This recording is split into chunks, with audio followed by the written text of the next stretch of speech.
For those with debt, repayments will increase further. In the Reserve Bank's quest to bring inflation under control, it has increased the repo rate for the 9th time since November of 2021. The bank has revised upwards inflation expectation for this year to 6%, up from an earlier expected 5.4%.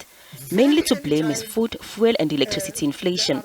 Electricity and other administered prices present upside risk to inflation. Load shedding will likely add to price effects on the cost of doing business and the cost of living. The vulnerable must eat too, and the vulnerable must spend money on goods and services too. And the problem is, inflation is eating their income. And if no one does anything about inflation eating their income, they are going to be in an even worse position. And that institution in society tasked with protecting those incomes against the ravages of inflation is the central bank. The high interest rate environment is beginning to put pressure on consumers.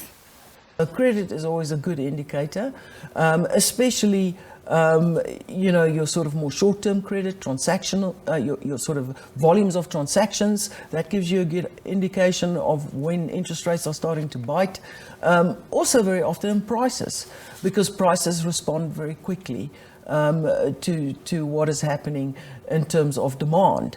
So the moment we start seeing companies discount more in order to move volume, then you know that consumers are taking strain, their income is being squeezed, whether it be from the fact that perhaps wages haven't fully compensated for last year's rise in inflation, or whether it be from higher interest rates. That's when you'll start to see it. But credit is usually a pretty good indicator. Now on the credit front, it's been pretty robust, and it's only the last 2 months or so that we've seen some moderation. But generally speaking, there's an overwhelming evidence that is putting at this point, interest rates are putting immense pressure on consumer demand.